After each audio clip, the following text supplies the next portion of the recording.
កាន់ដំណឹងល្អមានរឿងរ៉ាវជាច្រើនអំពីពេត្រុសដែលជាសិស្សរបស់ព្រះយេស៊ូវមានរឿងរ៉ាវអំពីរបៀបដែលពេត្រុសដែលដាំឡើយជាអ្នកនេសាទត្រូវបានហៅឲ្យធ្វើជាសិស្សរបៀបដែលព្រះយេស៊ូវបានប្រោសម្ដាយក្មេករបស់គាត់ឲ្យជាសះស្បើយរបៀបដែលគាត់បានសារភាពថា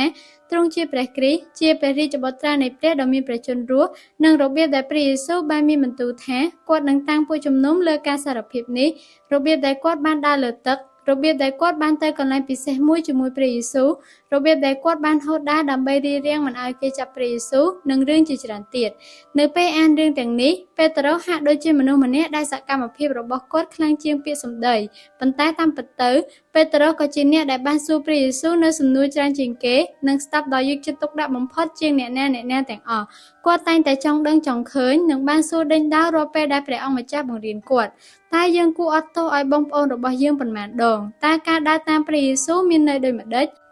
តើពាក្យប្រៀបធៀបអំពីការប្រុងប្រយ័ត្ននិងការត្រៀមខ្លួនមានន័យដូចម្ដេចតើនឹងមានអ្វីកើតឡើងនៅគ្រាចុងក្រោយហើយដូច្នេះហើយនៅពេលអ្នកអានកាន់កិច្ចការអ្នកនឹងឃើញថាពេត្រុសមិនត្រឹមតែបានធ្វើអភូតហេតុដ៏អស្ចារ្យប៉ុណ្ណោះទេប៉ុន្តែគាត់ក៏ពូកែក្នុងការផ្សព្វផ្សាយព្រះបន្ទូលតាមរយៈការអធិប្បាយផងដែរនៅក្នុងយ៉ូហានជំពូក6មានរឿងរ៉ាវអំពីការអស្ចារ្យរបស់ព្រះយេស៊ូវក្នុងការផ្ដល់អាហារដល់មនុស្ស 5000 នាក់នៅពេលព្រះយេស៊ូវយាងឆ្លងសមុទ្រមានវងមនុស្សយ៉ាងច្រើនបានដើរតាមទ្រង់ព្រះយេស៊ូវបានយកព្រះទ័យទុកដាក់ចំពោះពួកគេហើយបានចិញ្ចឹមមនុស្ស 5000 នាក់ដោយនំប៉័ង5ដុំនិងត្រី2កន្ទុយដែលនាំមកដោយក្មេងប្រុសម្នាក់ដោយឃើញការអស្ចារ្យនេះមនុស្សម្នាចង់លើកព្រះយេស៊ូវធ្វើជាស្ដេចទោះជាយ៉ាងណាក៏ដោយព្រះយេស៊ូវបានគេចពីពួកគេហើយបានយាងឡើងទៅលើភ្នំដើម្បីអធិដ្ឋាន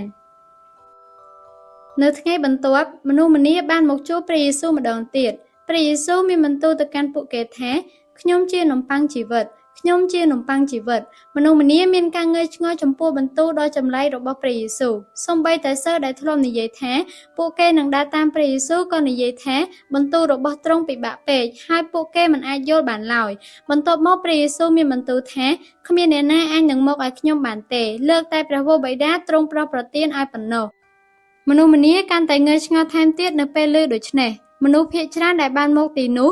គិតថាពួកគេមករកព្រះយេស៊ូវដោយការសម្រេចចិត្តរបស់ពួកគេផ្ទាល់មិនមែនដោយសារព្រះបានបង្គាប់ពួកគេនោះទេពួកគេមានអារម្មណ៍មិនស្រណុកក្នុងចិត្តនឹងព្រះបន្ទូលរបស់ព្រះយេស៊ូវហើយក៏ចាកចេញទៅបន្ទាប់មកព្រះយេស៊ូវបានសួរទៅកាន់សិស្សទាំង12នាក់ដែលនៅសេសសល់ថាអ្នករាល់គ្នាចង់ថយទៅដែរឬពេត្រុសបានឆ្លើយថាព្រះអង្គម្ចាស់អើយតើយើងខ្ញុំនឹងទៅឯអ្នកណាវិញគឺទ្រង់ហើយដែលមានព្រះបន្ទូលនៃជីវិតដ៏នៅអស់កលជានិច្ចបងប្អូនទាំងអស់គ្នាអើយពេត្រុសមិនត្រឹមតែជាមនុស្សដែលធ្វើសកម្មភាពរហ័សរហួនប៉ុណ្ណោះទេ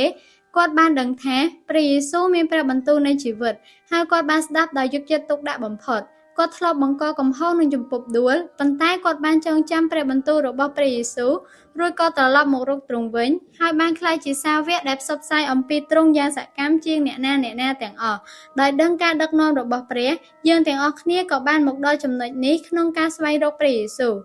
ដូច្នេះសូមឲ្យយើងចងចាំនៅព្រះបន្ទូលនៃជីវិតដែលព្រះយេស៊ូវបានប្រទានឲ្យដូចជាពេត្រុសដែរហើយក្លាយជាអ្នកដើរតាមទ្រង់រៀងរាល់ថ្ងៃ